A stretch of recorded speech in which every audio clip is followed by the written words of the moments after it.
All right, we can go ahead and get started. Welcome everybody. My name is Phil Potter. I'm a staff associate with SUNY's Got Your Back, and I use pronouns he, him, his. This session is titled Making Your Title IX Practices More Inclusive, the intersection of Title IX and LGBTQ plus support. Your speakers are Emma Morcone, she, her, hers, Title IX coordinator and LGBTQ coordinator at SUNY New Paltz, and Nikki Herman, she, her, hers, Chief Diversity Officer and Title IX Coordinator at Alfred State College. So I will go ahead and turn it over to them. Great, thank you so much. Welcome everyone. We are so excited to spend the next hour and a half with everyone here in this virtual space today. As Phil said, welcome to our section. My name is Emma Morcone. I use she, her, hers pronouns, and I am the Title IX coordinator and LGBTQ coordinator at SUNY New Paltz. I am an out and proud member of the LGBTQ plus community. So I love doing this work. I love having an intersectional lens as it relates to the queer community when supporting survivors of trauma, sexual assault, dating violence, etc. Professionally, in addition to my work at SUNY New Paltz, I am also a trainer for our local LGBTQ center in the Hudson Valley, providing general safe space or cultural responsiveness trainings to various communities, schools, etc. in the greater Hudson Valley region. I am also president of STIXCA, which is our SUNY Title IX Coordinator Association, and I'm so excited to be here. Nikki, take it away. Thank you. My name is Nikki Herman. My pronouns are she, her, hers. I am, as Phil had mentioned, the Chief Diversity Officer, Title IX Coordinator at Alfred State College. I too identify as part of the LGBTQ plus community. And because I am straight passing, I feel it's imperative to continue to have conversations with our students and continuously be putting out our content, but also our identities, so that students know that they have safe spaces, that they have allies, and that they have folks on campus that can connect with them and treat them with support and treat them with respect. I've been at Alfred State College now for 21 years, and I just incredibly honored to continue to do the work that I do. And it has such tremendous impact. I don't fully believe that we know the impact that we have on students, maybe ever, but that's what I know continues to drive my work. And I'm just thankful to everybody out here who is attending so they can make their practices more important. I was really moved by Joe Storch's introduction yesterday. If you missed it, please go back and watch it, about how he spoke about the different impacts that conferences like this are going to have in spaces all over the country. And our work truly does have a ripple effect. So I'm honored to share what Emma and I have come up with. And I am also the Vice President-elect for the SUNY Title IX Coordinators Association. And Emma and I have been doing this for about 2 years and never once in the same room together. So we're happy to be here in this virtual space doing it again. Yeah, that's one of my favorite fun facts is Nikki and I have done multiple versions of this presentation for different audiences, but we have never done it in the same room. Once I was sick and I left Nikki high and dry, and the rest of the time it has been in these virtual spaces. So one day, maybe Spectrum next year, we can be in person and watch the magic happen. Absolutely. So in constructing this conversation, it was really important that all of the content that we presented to you was something that you can take away and you can implement on your campus. It is low or no cost. We have come up with some creative ways to do things, recognizing that sometimes there's not a lot of budget for this type of work. And I know Emma's going to speak to that, but we've really tried to give you some applicable things for today. So we've done our introductions. We're going to talk briefly about pronouns and different ways you can use pronouns. We have multiple institutional checklists, and we'll go over those checklists and give you some tips and takeaways about how to implement things. LGBTQ plus inclusivity, the intersection of trauma in the queer community, and then finally end with some best practices. So that's what you can expect and get excited for over the next hour with us. Awesome. Phil, can you launch our first poll, please? Thank you. All right, so you should see the poll pop up on your screen. Go ahead and take a moment to answer that. Do you currently list your pronouns in your email signature? And we'll give you just another second here.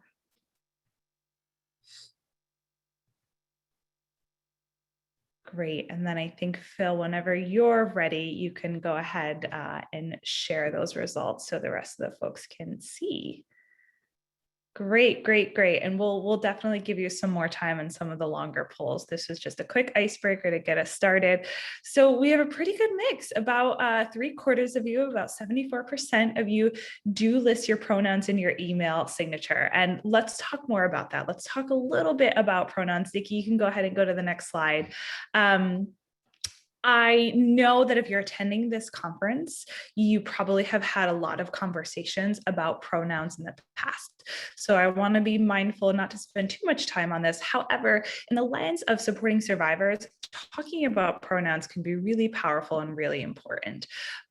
My favorite rule of thumb is always just to introduce yourself with your name and pronouns anytime you're meeting with a survivor, right? Put it out on the table to establish a culture of inclusivity so that survivor knows it's a comfortable space for them to then share their pronouns in return. And you do not have to overthink it. Hey, I'm Emma. I use she, her pronouns.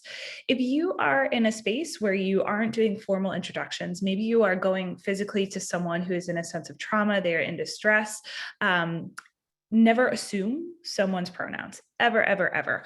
Always ask that question. If you're working with a person who is in trauma, the last thing you want to do is add to their trauma by misgendering them and making an assumption about their pronouns or using the incorrect pronouns is misgendering that individual. And we are here to support that survivor, not to cause any additional harm. If you're in a space for whatever reason and you cannot ask that information, always use they, them pronouns or default to that individual's name. Never again make assumptions about that person's pronouns. And I really encourage you to be more comfortable using they, them pronouns. You might think, I can do this sometimes, or I'm relatively comfortable. But again, when you're in a moment of high stress, high anxiety, where assisting or supporting your survivor is going to be top priority, thinking about pronouns is probably going to be low on your own mental list, right? So having it be more comfortable and be more natural will give you one less thing to worry about in the moment. My favorite tip for becoming more comfortable with they, them, or gender neutral pronouns is to pick up a book that has a lot of gendered language, specifically gendered pronouns. Read a couple of paragraphs of that book out loud and replace all of that gendered language, he, she, him, her, etc., with they, them, theirs pronouns. She went to the market to pick up her eggs. They went to the market to pick up their eggs. Reading it out loud will really drill that into your mind so that in the moment it becomes a much more organic conversation.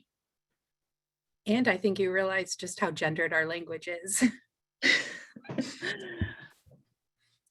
So normalizing pronoun use, as Emma had mentioned, just getting comfortable doing it in introductions. I've recently been in some virtual spaces where people don't introduce themselves with pronouns. And so I've started trying to break the ice by doing that. I'm hoping that others will follow suit. And that has been the case. I think people are starting to see the more normal and the more part of the introduction process that we make it becomes people's second nature. We did mention email signature, and I think email signature is incredibly important because a lot of times when people are in crisis, especially over this past year, where virtual communication has become the norm, getting a communication that automatically let somebody know that pronoun use is something that you value by having that in your signature is really important. Putting them on physical name tags. We here at Alfred State can request to have our pronouns on our name tags too. And that's just, it's right there for somebody to see when they meet you. And I think that also has a certain comfort level associated with it. Putting them on your business cards, putting pronouns on your Zoom platform, which Emma and I have both done here, I think is another great way. It's right front and center and you're looking right at it when you're speaking to people. Also having a statement in your syllabus. And if anybody's interested, please feel free to reach out to me. I have a couple examples on how you can do that and how you can put some more diverse and more inclusive statements in your syllabus. So when you have, if you are teaching faculty and you have that first day, everyone knows first day of class is syllabus day, you can go over that and you can just establish some classroom ground rules and some ways to use pronouns and chosen names right there on that first day of class. And one thing we forgot to mention, Phil, you can go ahead and launch that second poll, is we will be stopping periodically throughout the presentation for questions, and we will also have plenty of time at the end for questions. So go ahead and put your questions in the chat. Once we break, Nikki and I will kind of review some of the questions and answer as many questions as possible. But we have designated times to answer those questions, but keep them coming. I see them and we'll be sure to revisit those. So the next poll you see up on your screen, which of these resources do you have at your institution or organization, wherever it is that you serve and do work? Safe space or safe zone trainings, LGBTQ student clubs, especially applicable if you're working on a college campus or in a K through 12 setting, an employee resource group, gender inclusive housing options, gender inclusive restrooms, and LGBTQ plus mental health resources. And I'll give you probably another 15 or 20 seconds. I know this is a little bit of a longer poll, and then we will show you your results, see where everyone is sitting.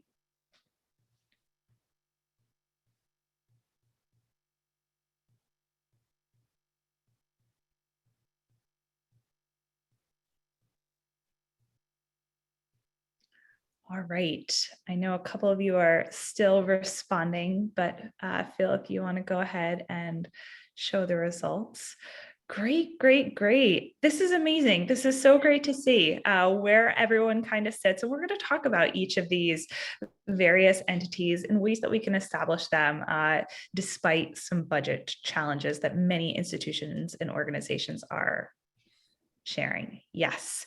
So each of these items, Nikki and I are going to dive into a little bit deeper. And again, we know that with the various budget constraints that the COVID pandemic has left many of our institutions in really a lot of fiscal distress, right? And we know and we acknowledge that. So we want to be sure that even on some of these more big ticket items that we might describe briefly, we want to try to brainstorm with you some ways that you can bring these to your campuses or organizations in a way that is conscious of budgets, or some of these are even free that you can institute on your campus. All right, so the first one, and I think this is probably one that if your organization or your institution does not have, this is definitely something that you can start for free of no cost whatsoever. And that's establishing a safe zone training or a safe space training, any kind of training that really goes over some of the basics about LGBTQ inclusivity. You know, general information, terminology, differences between gender identity and sexual orientation, pronoun usage, things that are kind of covering the bases that we feel like any member of our institutional organization should really be mindful of when serving students or other individuals. I love safe zone or safe space trainings that have a visible component, maybe a sticker to hang on office doors or residence hall doors. Students can put them on their laptop. I feel like the sticker component is so important, right? Because it encourages other individuals to register for the training, and it's almost like free advertising, right? If you have a department of 10 people and 8 out of those 10 people have stickers on the door, but 2 do not, right? This is such a good kind of way to encourage others to participate. At SUNY New Paltz, before there was a professional LGBTQ coordinator position, a couple of us had started our first ever safe zone training on a volunteer basis. We looked at various materials, talked to some other schools, to see what they were doing, and we offered 1 or 2 sessions a semester. It was very, very low key, something that we could kind of manage in addition to our other work obligations. Since the professional position was created, it's obviously a lot more robust. I probably do about 10 trainings or so a semester, maybe even more depending on the demand or the need for these trainings and workshops. I like what you said about the visibility piece. We did a session last week with 2 incredible SUNY rock stars, Lisa Evanesky and Rebecca Harrington, and they spoke about how the laptop and the backpack have become sort of the prime real estate for students. So if you have stickers and you have pins, what a great way to advertise your area too. And it's just, it's getting out and about into spaces we'll never get to. The second bullet, LGBTQ plus student and employee resource groups. Providing a space for students, again, that safe space to create the connections. I think both of these are really linked to retention. When people become part of our community, sometimes we have a challenge keeping historically marginalized groups on campuses and predominantly white campuses. And then some of us, like Alfred State, is in incredibly rural areas. So the challenge then becomes, the creating a safe space and a community for students on campus where they feel comfortable staying here and moving here. And the same thing with employee retention and community building within the employee group is being able to find a space for your employees to be able to connect and be able to create a community. So when they make the important decision to uproot their lives and their families to move to your area, that they have that community that's there. And creating and establishing an employee resource group on campus, I think is incredibly important. And again, these are very low cost, maybe the cost of a coffee and Danish get together, or some other things. We have a group at Alfred State that varies. I mean, your groups, your ERGs and your student groups are always going to vary based on the interest of your student and your employees. We know this. But we had a group, and our group was called In, and we'd go for happy hours, and we'd call it In Goes Out. And so it was a real fun way to engage folks within the community. And I think it's just a great way to get other people out in meeting each other and making that connection. Gender inclusive housing options are another thing that you can institute on your campus, probably for low cost, right? This is something that you're going to obviously coordinate with your residence life folks. I think a good place to start is if you have suite style halls or quad style, something that has a restroom kind of internally in that individual residence hall room or cluster is a good and easy way to start, to designate specific suites or quads to be all gender or gender neutral or gender inclusive housing. And I think this is something that is so important that you have and widely acknowledged, right? So if you have any kind of application information page anywhere where students are signing up for housing, make sure that they're aware of their options and give them some options as well, right? If they specifically need or request a shower facility that is gender neutral or all gender, make sure that request can be accommodated, and kind of think through some of the bathroom logistics and what that might look like on your individual campus. I know a couple of folks have talked a little bit about door tags. I always like to bring this up, right? And this is such a good conversation to have with your RAs. We know that we might have students who are out on our college campuses, but may not be out to friends and family who are visiting outside of the campus. So giving the student the opportunity to potentially have multiple door tags that are reversed, so that if parents or family members, guardians are coming to visit, they have the option to display a different door tag in the event that they have not shared this information or shared their chosen or preferred name with others. We don't want to be put in a situation where we're trying to be so inclusive that a student is accidentally outed, right, to individuals who might be visiting the residence hall.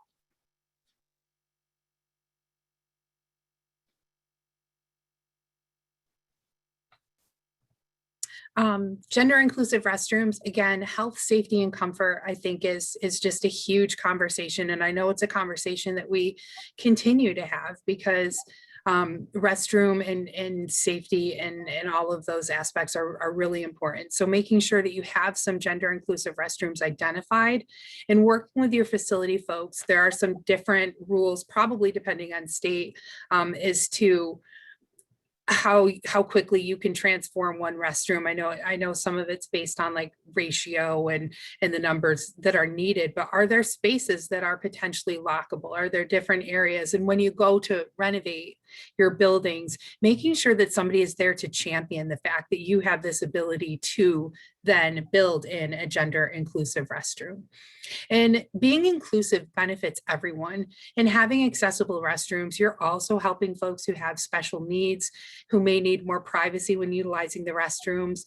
Potentially, I know we like to avoid putting nursing parents and lactation spaces in restrooms, but if needed, that could also be another space for that, as well as people who may have children with special needs or single parents who may need to have their children accompany them into the restroom. So having these lockable spaces really is beneficial to your entire campus community as well.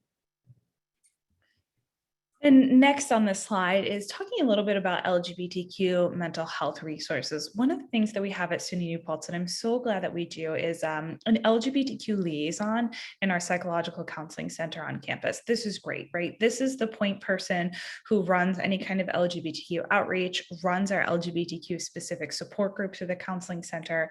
And this doesn't necessarily mean that, oh, if a person who's coming to the counseling center to seek support is queer, they automatically have to see this individual. No. We want to make sure that all the providers in our counseling center are well equipped to work with all students, no matter what their gender identity or sexual orientation is, but having a liaison or kind of a point person and make sure that they are doing appropriate outreach, because chances are if you're working with a queer student, a queer survivor, especially if it is a student of trans experience, they have very likely had some negative interactions with mental health care providers, right? So wanting to make sure that we can change that narrative for our students, especially our students of trans experience. And it can be simple, right? It can be talking to your counseling center and seeing what kind of trainings can they go to, right? Can you send them to different trainings and workshops to make sure that they are more well-versed on LGBTQ specific issues so that they can be providing the best care possible?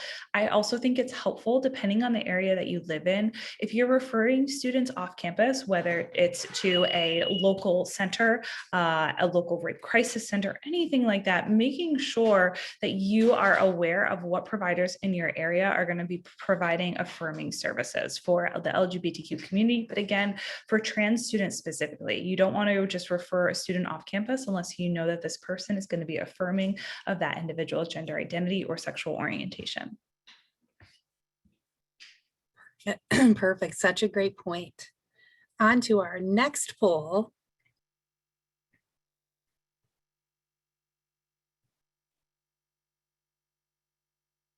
Here we go.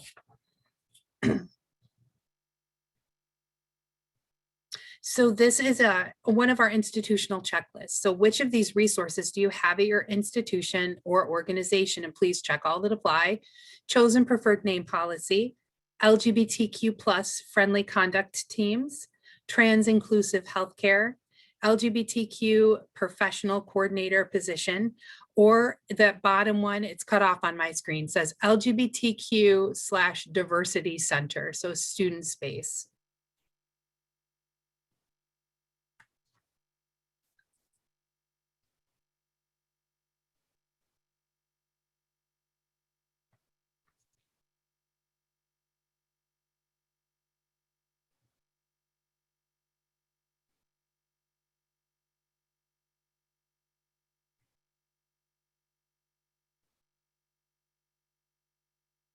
What do you think? 10 more seconds. Looks like we got just about everybody. You can close that, Phil. Wonderful. So it looks chosen preferred name policy is 83%. That's fantastic. As we go down to conduct teams, we're getting a little lower, 32%, healthcare, 24%. LGBTQ coordinator professional position, 41%. That's wonderful. And then Q Center, Diversity Center is 55%. That's fantastic. So let's dig in a little bit here.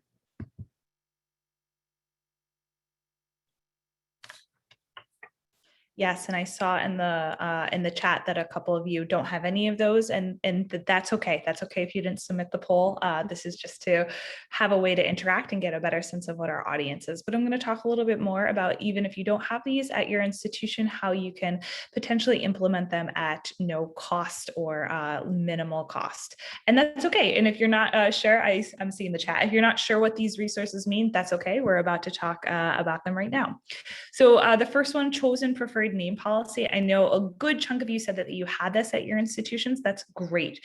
This is something that, although it takes a lot of coordination, can be done for free on your campus potentially, right?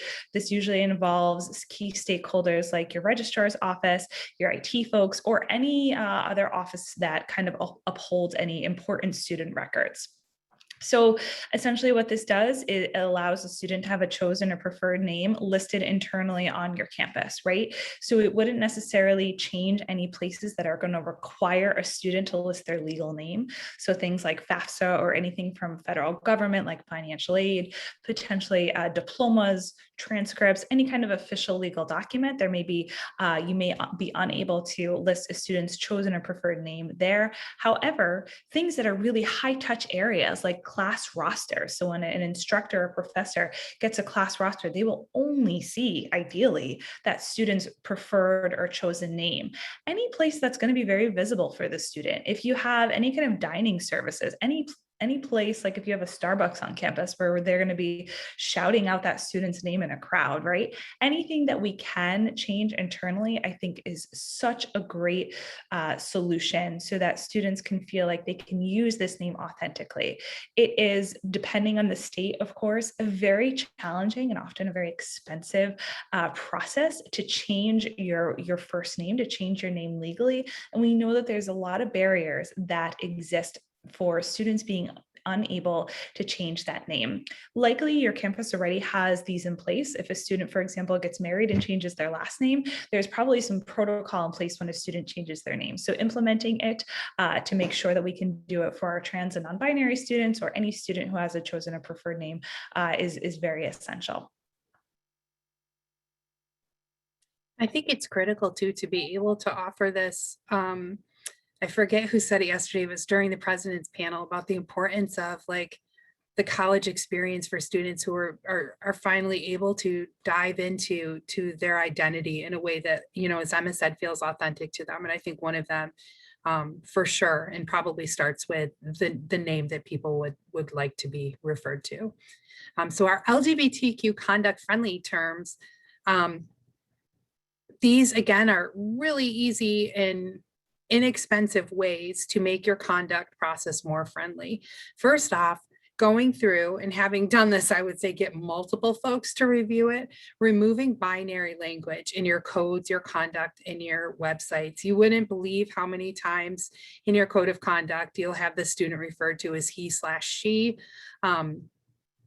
You can, you know, have people talk about, you know, and parents talk about your son or your daughter instead of your child. So there's a lot of ways in which we inadvertently use binary language. So that's a great place to start. Takes a little bit of time, but it's definitely worth it.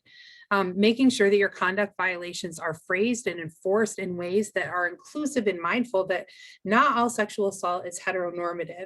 And I'm not going to get into this too much here because this is going to be something that Emma and I cover in depth later, but making sure that your policies don't just define sexual assault is you know, penis and vagina penetration, male perpetrator, female victim survivor. So looking through to see if sometimes we just can, sure, the code of conduct looks good, the code of conduct looks good, without actually digging in and realizing how old some of the policies are. Do you have hearing boards or hearing advisors that we know we need now under the new regs who are trained specifically to work with LGBTQ folks? Emma and I later in this presentation are going to give you some materials that you can give to those folks as well. And this presentation, do we talk about that? How our presentation will be a module, but yeah, go ahead. Okay, so the Student Conduct Institute, shout out to the Student Conduct Institute, is been working with Emma and I to make this presentation a module that your conduct folks will be able to take as well. So this is another, again, if you're a member, resource that you'll be able to give to make sure your conduct is more inclusive. But modifying your forms to be more inclusive. Do your forms ask for chosen name, or do they come with only one option for the student to provide their legal name? And do your forms ask for more than just the gender binary on there? And that's that's really important too. Just really quick, easy ways to make people feel more welcome and more part of the process. And like the process is going to be a process that they are going to start and they're going to want to continue to work to the end with you.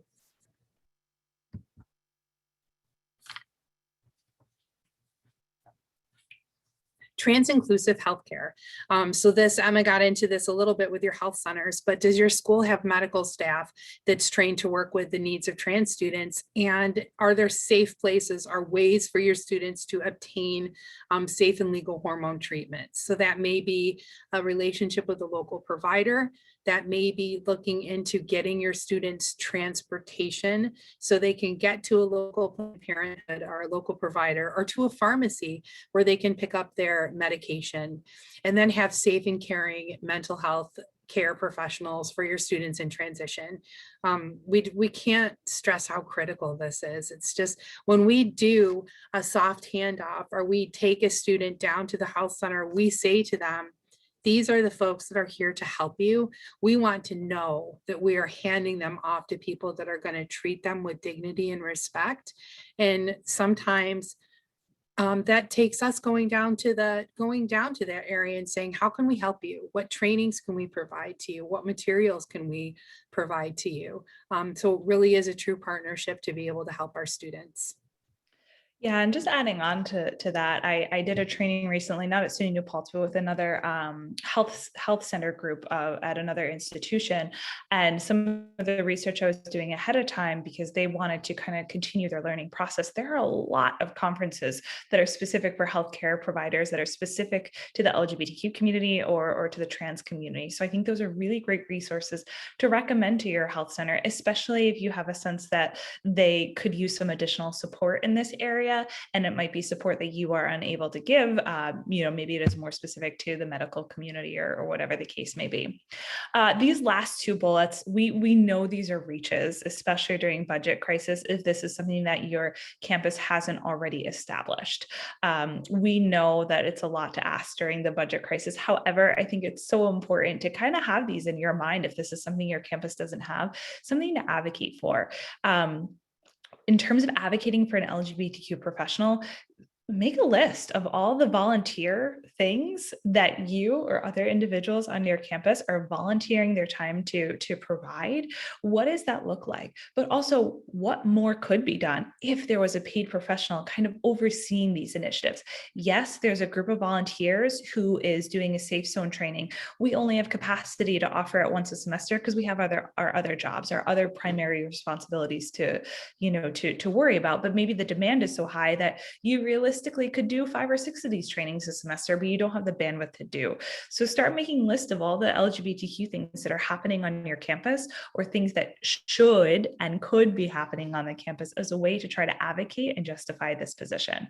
And last, this having a designated center, this might be something that you can a little bit more reasonably do. Even if it's just a room where LGBTQ clubs can exist and feel safe and comfortable coming. It can be things like having LGBTQ magazines, books, other resources that students can use, but just a gathering space for LGBTQ students to kind of meet and interact and connect with one another. Fantastic. So we're going to pause and see if there's been any questions in the chat. Have you been able to? Yeah, there's been a couple. There's been a couple, and folks are kind of answering questions for us in the chat. Well, we will take a lot of questions at the end. I know that there was a ton of questions about pronouns much earlier. One of the questions I think Sandra had asked early on that a couple people were going back and forth is should you always be asking for pronouns in a group setting? What if someone in the space is uncomfortable and doesn't want to out themselves? And what I always share is 2 things, and Nikki, feel free to add on, is when you're doing and asking for pronouns in a group setting, I always like to lump it in with other icebreakers, so your name, your hometown, your pronouns, right? So it's not just the sole focus of pronouns. I also always add the disclaimer, share your pronouns if you feel comfortable. The caveat I say to that, though, is I like to provide some education on pronouns as well, because we don't want that to be an excuse for individuals to not share their pronouns just because they don't get it, they don't agree with the importance, or they don't understand the significance.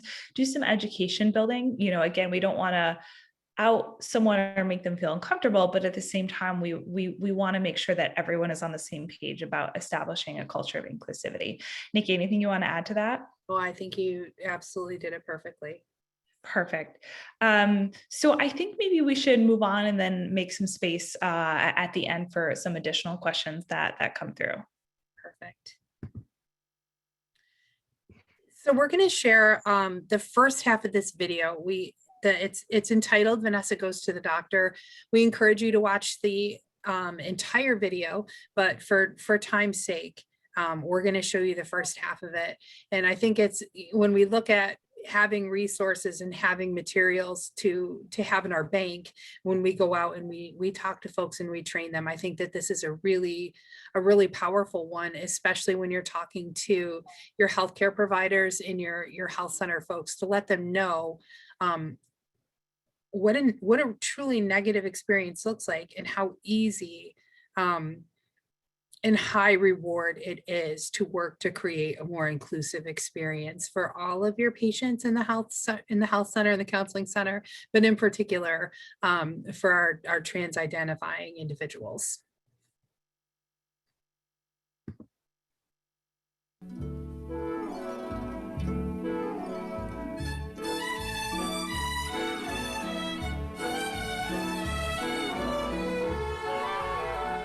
I'm really nervous about this appointment. I haven't been to a doctor in years. But finally, I have health insurance. I chose Dr. Miller because he is in my network, but I don't know anything about him. As a transgender woman of color, Vanessa Shepard has had mixed experiences with doctors and hospitals in the past. But it's the bad ones which stand out in her mind today. So she enters the office with trepidation.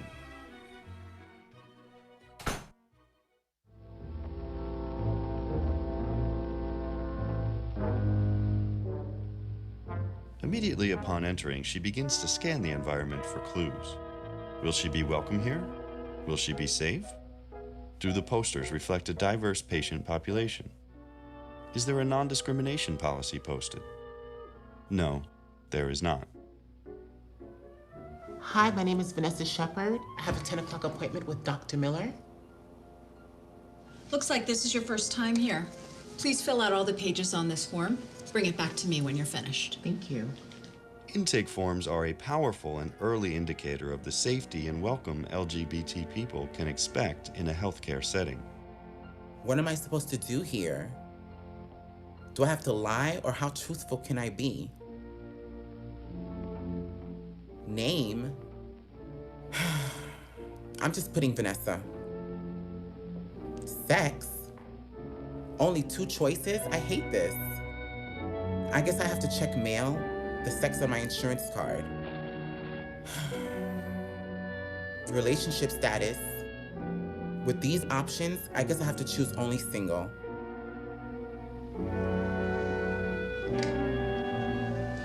Thank you. Can I have your insurance card, please? I have to make a photocopy of it. You can have a seat and I'll call you.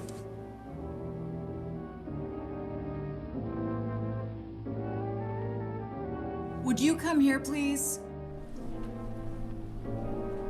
You gave me the wrong insurance card. This one says Robert Shepard. I used to go by Robert Shepard, but now I'm Vanessa Shepard. So Robert is your real name, and that's the one we're gonna have to use. Have a seat. The doctor will call you.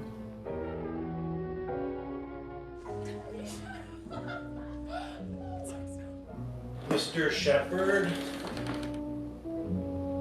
Mr. Shepard? That's me. I called for Mr. Shepard. You are? I'm Vanessa Shepard. Okay, come in. Vanessa is humiliated. Now let's see how it could be done better.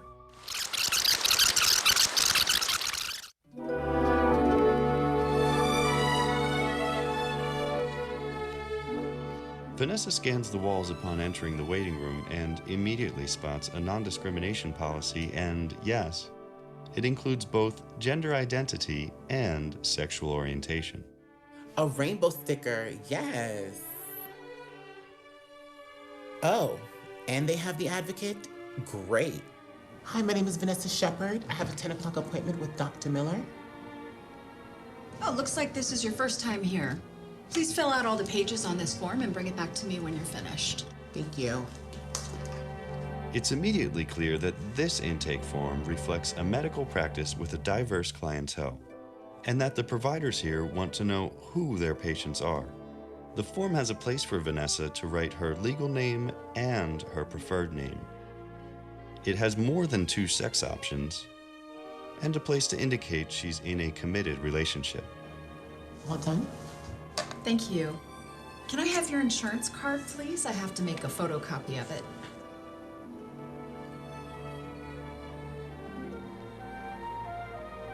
Have a seat. The doctor will call you.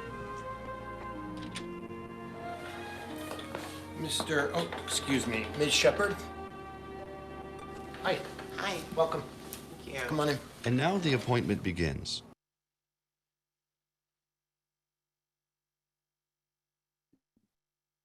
So we love that video for a couple reasons. Obviously, we know it takes place in more of a medical setting, but a lot of the things, as some of you shared in the chat, are really applicable to any setting that we work in, right?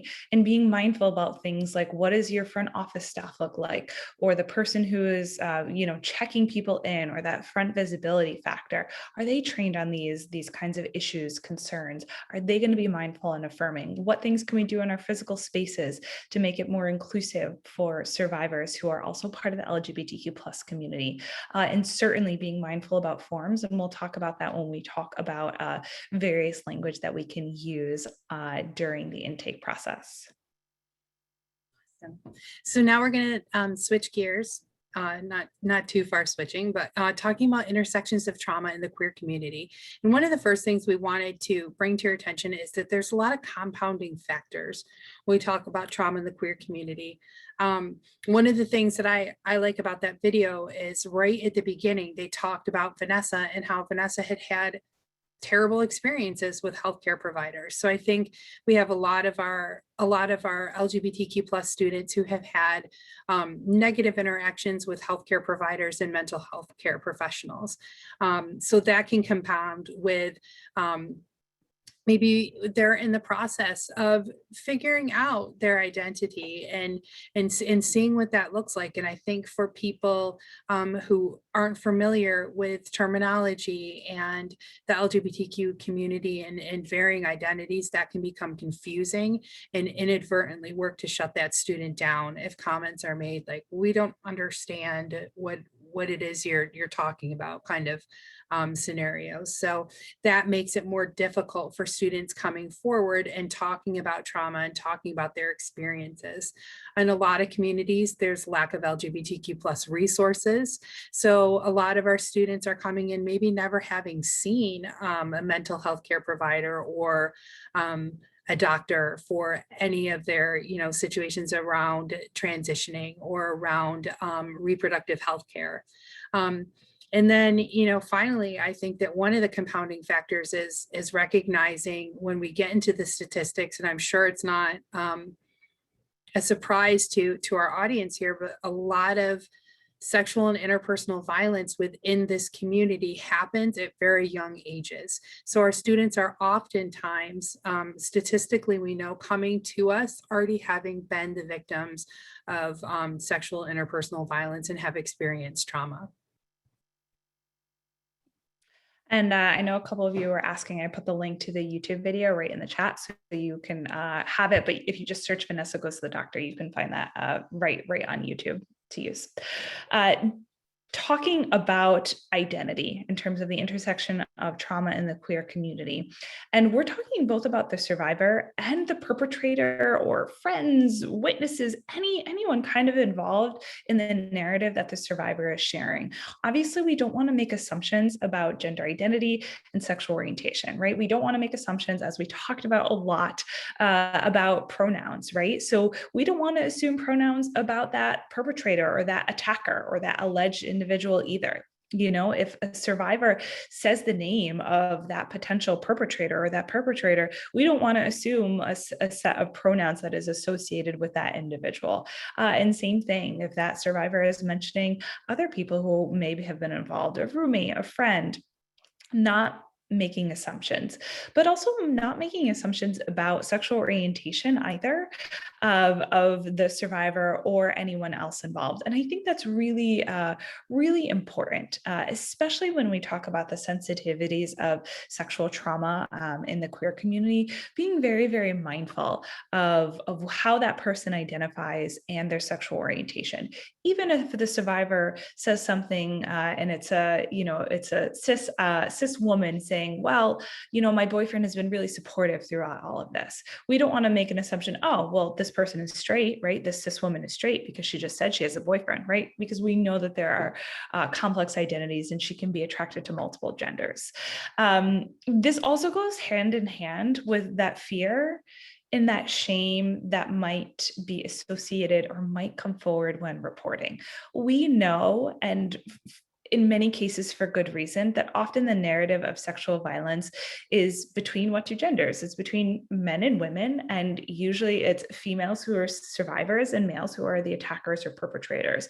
And that's the narrative that is talked about so much. So when something is different from that narrative and a survivor wants to come forward, they might be afraid, right? Because their experiences look much differently than anything that they see on TV, a lot of things that they hear about in the media, and that can create a lot of reluctance or fear about coming forward.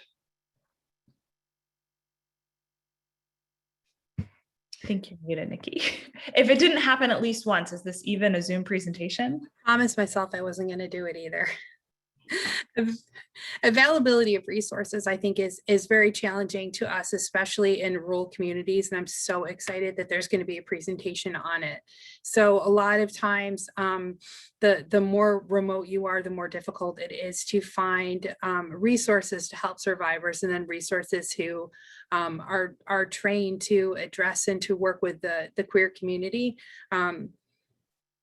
But I also think that you shouldn't use your geographic location as an excuse to say there's not an availability of resources. And I mean, what I mean by that is to actively reach out and cultivate a relationship with your care providers. I am lucky to have amazing care providers through Cattaraugus Community Action, specifically Kathleen Ramey, who is amazing, who will actively seek out trainings and being able to work with her college and her campus resources to be able to bring in training that we can offer, which is free. So when we, again, resource and hand off our students and say, here are the people that can help you, we know for sure that they're going to be in capable and respectful and just well-resourced hands. And I think that that's something that we can do to mitigate that availability of resources by creating that partnership and offering the trainings to help them. And I think recognizing and acknowledging that there is statistically underreporting of queer trauma and violence that happens in our specific community, right? And a lot of that, I think, could be associated with recognizing assault, because again, I know Nikki talked about this earlier in the presentation. For many individuals, there is such a heteronormative lens on what rape is specifically, right? When many people think of that, they might instantly think rape only refers to penetration of a penis into a vagina, right? And we know that rape and sexual assault is much more expansive and can happen to anyone and by anyone, regardless of their gender identity, gender expression, or sexual orientation. But for our students, especially who maybe haven't been exposed to some of this information, they might not even recognize what has happened to them to be rape or sexual assault because they don't see it in that lens. They just know that they've had this experience that is really traumatizing, making them feel really awful, but they might not really understand that, just like we talk about for our sexual assault prevention coordinators here, just like we talk about consent, right? And how some students might not recognize sexual assault as sexual assault because they don't have a full knowledge of what consent and healthy consent and affirmative consent, what that should actually look like. And that same principle of thought really can be applied to the queer community. So when you're doing prevention work, making sure you talk about what assault can look like apart from that narrative that we are used to hearing about, so that if this happens to a student or a friend or someone that they love, that they are able to kind of recognize that, hear the red flags, and be able to make sure that that student gets the support that they need. Wonderful. We would like now to take a moment to talk about the QPOC and QBIPOC communities within our campus and within our community. And I think first that starts with taking a moment and recognizing the trauma and the violence that's been happening in the country, in particular over the past, year or so. And Elizabeth Brady had started her introduction yesterday by talking about the fact that there's double the number of violent deaths within the trans community, in particular to trans women of color, at this point than there were all last year. And it's something that we need to talk about, and it's something that we need to hold space for. And it's something that we as Title IX practitioners and practitioners who are helping people in trauma need to really truly be aware of and acknowledge what's happening in the country right now. And that includes saying the right words. That includes saying, we strive to be anti-racist. We, are working towards being more culturally humble and saying their names out loud and providing a space for students to come and faculty and staff and members of your community to have conversations. If you are white, working and doing the work to become an ally, to be an advocate, to be an accomplice, and get in those spaces and use your voice to empower these communities. Taking the time to examine your privilege and really examine it. And I talk about how it is not easy work. It's really hard work, and it's really humbling work. And it's work that is, in my opinion, should be mandatory. And to do this with other white folks. It's not on our colleagues and our students of color to continue to educate us when there's so many resources that are available. And when we do have those conversations where people are vulnerable and they will open up to us about their experience, listen, like with everything in your body, listen and be ready to hold that space, because that person is trusting you with their narrative and their experience. Examining activities that you have for your LGBTQ plus students. Is there a space?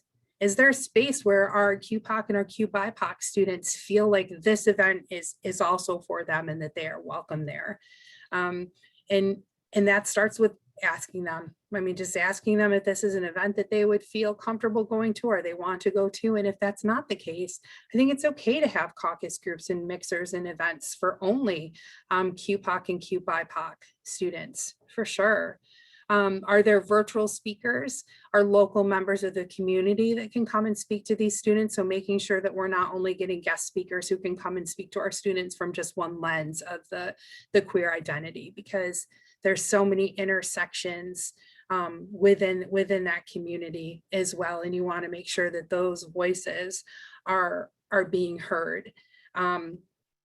soliciting feedback from groups and avoid constantly using the same students. And I know we all have those students that do 900 things on our campus, but trying to avoid using the same students for feedback. And, I was so moved yesterday, as I think so many others were in the chat with Marian Teresa, talking about the need to remove barriers and the need to remove structures in place that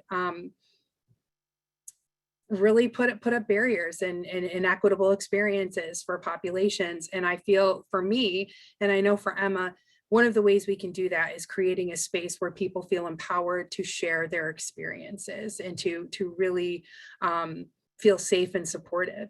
And you have to take into account that the media and the climate in this country around our Black and our Brown students and colleagues and friends around reporting in the police is a huge barrier to reporting. While Title IX in our offices are not those spaces, just the act of reporting can seem very off-putting to these communities. So again, going back to being able to create those spaces and a space to have these conversations and to be welcoming and to be affirming and to make sure every step along the way, we've done what we can to make sure that their process is their respect is going to be upheld throughout this process. Yeah, and I know we only have about 5 minutes left, Nikki, so I think we should skip our next statistics slide. To the video then? I think we should skip the video and go to the next slide. Sorry. Tell me when to stop. Let's skip the last poll and let's go right into making your Title IX practices more inclusive. And do you want to start us off, Nikki? Absolutely. So I think we've seen a lot about forms in this, and I want to offer this resource. It's the Teaching Transgender Toolkit. I think it's fantastic. They give some model intake forms that you can take and adapt for your campus. But what's nifty about this book, so many things, but there's a lot of case studies in here targeted towards certain populations, like your residential life staff, like your health center staff. So it's a great resource to have when you go out training your group specifically on forms and making sure that those processes are streamlined with other areas as well. Making sure that you have inclusive campus conduct language. I know we've mentioned this a couple times. It's not just removing the he/she on your brochures, your websites, your code of conduct, but making sure that your code of conduct definitions, what the specific code says for rape and sexual assault, making sure that that is gender inclusive. As I mentioned before, making sure that the charge for rape is elaborate, right? And making sure that it is inclusive so students know that it can be penetration by any object or any body part, to make sure that that is as inclusive as possible. We talked about assumptions and just the damage and the re-traumatization that can come when we make assumptions about gender and labels. And one of the ways to mitigate that instantly is having an intake form so you can look before the student comes in and get that information for yourself and for them.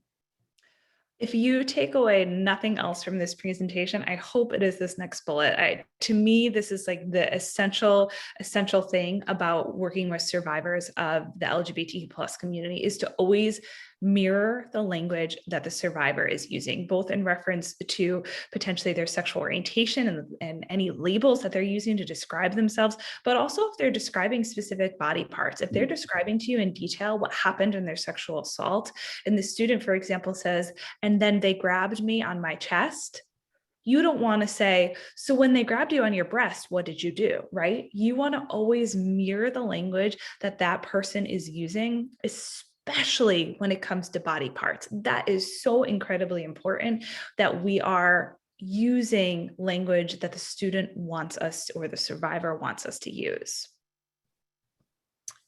And then educating yourself on queer sex. There's so much information out there, again, working with your local care providers to get up to speed if you are not, because we want to be mindful of reactions and we want to be mindful of asking questions when someone's disclosing something.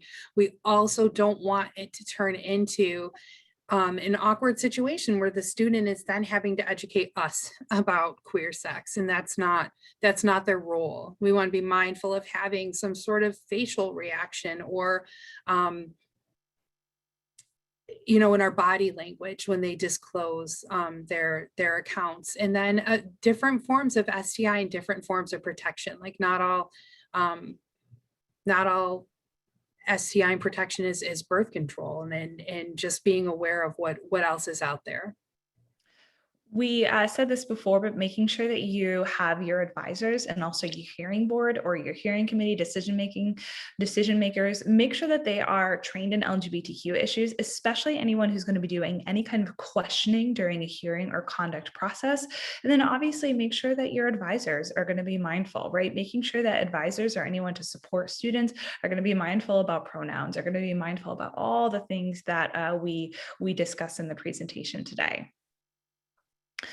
This is a great anatomy chart. If you want to snap a picture, I know this will be available. The slides will be available as well, but just some examples of how to be a little bit more neutral in the language that we utilize, and ways to think about genitals and other body parts in a more neutral term. Anything you want to add to that, Nikki? No, I think it's a great resource to also be able to provide your hearing boards as well. So when they're doing questioning, or your hearing advisors, so not just for your practitioners of Title IX and of the health center work. So this is a great video that we don't have time to share, but we're going to strongly encourage. Sometimes you're a caterpillar, and it's a great way to talk about privilege. So we hope that you check it out. Students love it because it's animated. And I will actually, while we're pausing for questions, I will drop the link to this in from YouTube into. And I think we're at time, so I don't even think we have time for questions. If you two want to hang around, there's a half an hour in between sessions. If you have another obligation, I know it's a really busy time for everyone, then we completely understand that as well. If folks do need to drop off, of course, we understand that. We hope we'll see you back for 3 o'clock for our session with the authors of Sexual Citizens. But we'll keep the session open and will not kick you out if you did want to hang out and answer some questions. But obviously we understand that you've already been really generous with your time. So if you do need to hop off, that's okay too. Yeah, I don't know, Nikki, I can hang around a little bit. If there are questions, feel free to just drop them in the chat. Nikki, I don't know if you're available. No, I can definitely stay. I wasn't able to look at the chat. Awesome. Great. And thank you so much. I see all of your kind words in the chat. We really appreciate it. If you have questions, drop them in the chat. Also, if you have a question, but you don't want to ask it in front of the group, just chat it to me privately. I'll read it out loud, but I won't identify the individual who asked it.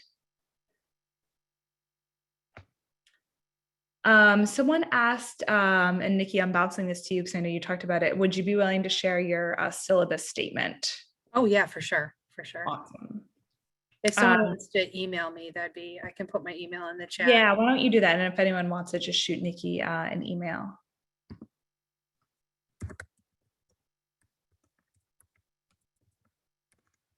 Perfect. Yep. Just send Nikki an email if you want that syllabus statement. She's about to put our email address in the chat. There it is. Good. I'm so glad this was helpful. Thank you all, everyone. Elizabeth, Phil, anyone, the recording of this will be available eventually, correct? Someone's asking in the chat.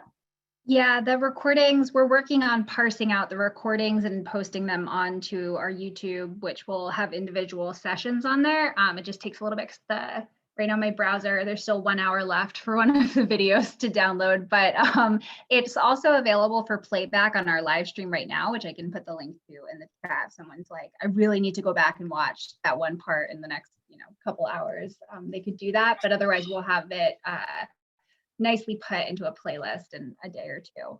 Awesome. Thank you, Elizabeth. You're a rock star. All right. Any other questions before Nikki and I wrap up? Okay, I'm getting a couple privately to me, so I won't announce names, but I will read them out loud.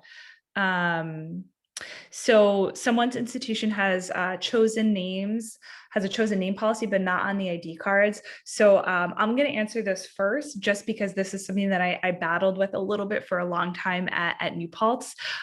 So sometimes there is an argument about not having chosen names on the ID cards, because some people say that it might be that students only form of photo identification if they're undocumented or they don't have access to get a permit, a license, etc. So what we did at New Paltz to kind of combat that, I guess, so to speak, was we have chosen names printed on the front of the ID card, and everyone, no matter what, whether you have a chosen name or not, on the back of the ID card in super fine print, it lists the student's legal name. So maybe that's something you can take back to your campus as a way to compromise to kind of meet both needs. Sorry, I'm getting a couple of. Yeah, we have a request for the Caterpillar video. Yep, I actually already put that. Oh, there it is. Oh, thanks, Stephanie. Thanks, Stephanie. What a good, awesome. Perfect. Glad that was helpful to that individual who asked. Yeah, someone is having a coworker who's saying some transphobic things in the workplace, and they work in a place in a very rural area. It's not the first time. Upper management knows this person is conflicted. Do you want to tackle this one, Nikki? I mean, I think it feels to me like how far you're willing to move forward with a complaint, because there are entities outside of your university that you should be able to go federally, like the EEOC or the Department of Human Rights. Like those are those are places that are available to you free of charge to formalize some complaints. But if you haven't spoken to your human resources, I would start there. You don't necessarily have to take it to your supervisor. I think especially if they're part of the issue, maybe getting an outside office involved. I think it's incredibly important to go back to any sort of mission statement you have, or any like principles of community, where there's more than likely going to be a statement in there that says, we agree to uphold certain standards of civility and being here. And that to me feels like a direct violation of that. So maybe starting with human resources. And if that doesn't work out for you, I would definitely pursue some of the free federal resources as well. Yes, thank you. I agree. I agree, Nikki. Definitely trying to escalate it if individuals in your organization aren't being supportive.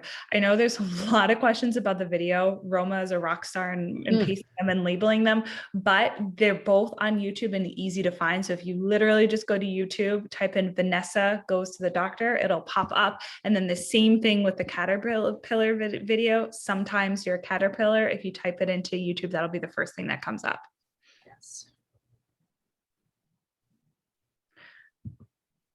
Great.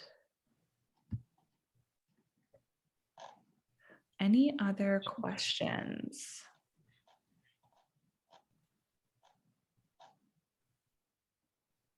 Well, I like the suggestion about building strength for queer folk. Yeah, do you want to drop me, who asked the question about the book? If you want to drop me your email in the chat, that would be super. We actually have an LGBTQ resource library where we get a bunch of different books. So from novels to memoirs. OCC, perfect. Oh, you have Eunice as your CDO. I also will plug that tomorrow we are having a session hosted by the authors of the forthcoming SUNY Press book, which will be, look up the exact time right now, at 1:30, entitled "Who Speaks for Trans People?" The authors and editors of the forthcoming book, From Margins to Mainstream: A History of Transgender Medicine in the United States. If folks are also looking to add to their libraries.